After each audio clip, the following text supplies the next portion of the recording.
The first study they looked at with this compound, it was confusing because it showed almost no effect. And what they realized is when they did this study, they were looking at metabolically healthy people. So then when they did a follow-up study and they looked at people that were dealing with insulin resistance or were less metabolically healthy, the results were astounding. So that's what we're going to dive into today. There's a compound known as Moringa. I like to share the compound up front. I know some people on YouTube, they want to bury it in the video to increase watch time. I'd rather just give you the compound. You can do your own research, but I do appreciate if you stick with me because I'm going to teach you how to use it, but I also want to share what the scientific literature had to say. It's really interesting.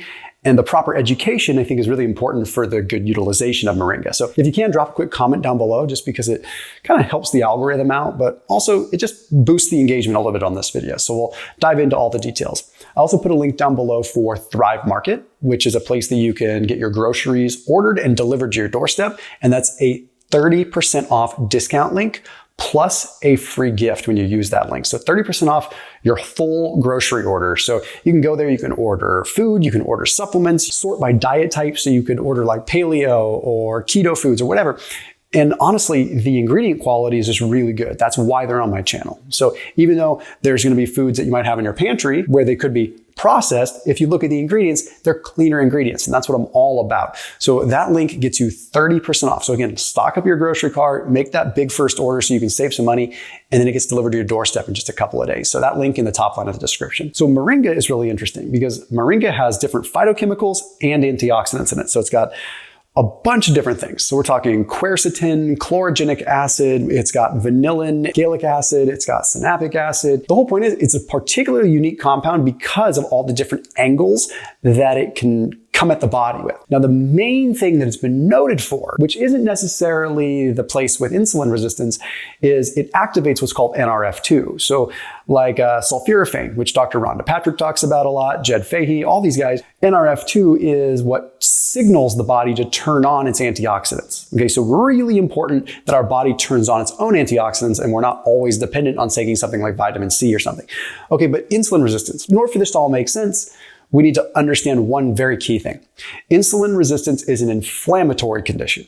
Okay, it is rooted in inflammation. The fact that it renders the body poorly capable of utilizing glucose is a secondary impact. I know it seems like insulin resistance is caused by the sugar itself, and it certainly can be, but it's more so indirectly from the inflammation as a result. So what happens is the inflammation causes like poor insulin signaling and pancreatic beta cell function and whatnot. So what was interesting, hear me out on this whole thing. This first study was weird because they took 31 people that were healthy and they gave them 400 milligrams of Moringa 6 times per day for 12 weeks. And they gave 34 people a placebo. And they found that although there was a little change in inflammation in the Moringa group, there was pretty much no change. And researchers were like, this isn't that amazing. So there was a follow-up study that did almost the same thing, 12 weeks, but in this case, they looked at diabetic and insulin resistant patients. Whoa. What they found is that it reduced their CRP, the big marker of inflammation, from 3.38 milligrams per deciliter to 1.69 milligrams per deciliter after 12 weeks. What does this mean? What it means is that in people that are metabolically unhealthy or have insulin resistance, what's happening is there's extra inflammation.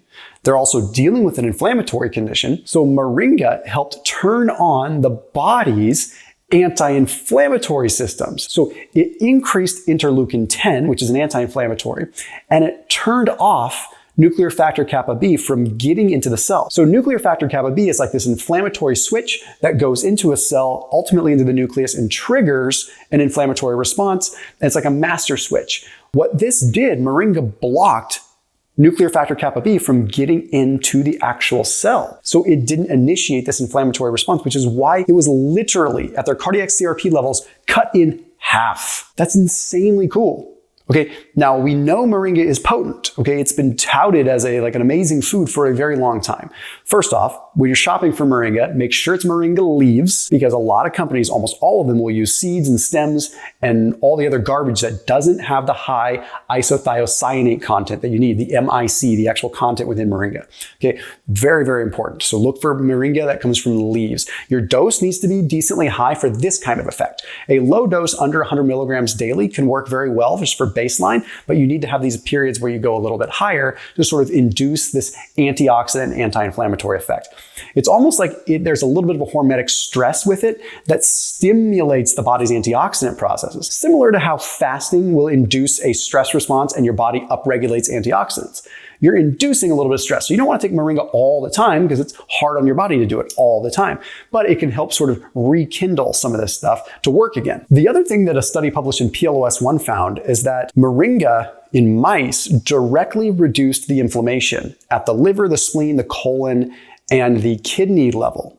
Okay, this was associated with lipopolysaccharides, which is a leaky gut. So essentially, it reduced the inflammation at those organ sites. So not only does it turn down master switches of inflammation, it actually attacks the inflammatory response in localized fashion and turns it down. So what this means for someone that is dealing with insulin resistance is that adding Moringa isn't going to fix your insulin resistance, but we have to remember that the underlying cause of it is generally inflammatory, and the subsequent effect of insulin resistance is more inflammation, and you end up in this vicious circle.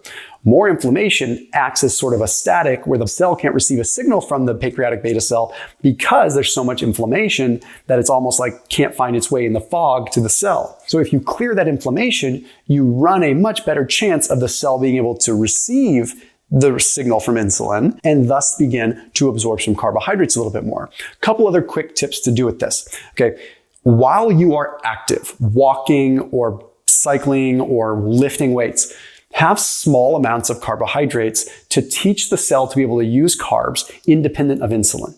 Okay, so I don't recommend having a bunch of carbs if you're insulin resistant unless you are moving, because then you get what's called the insulin independent glucose uptake, where the cell can take up some carbs without insulin.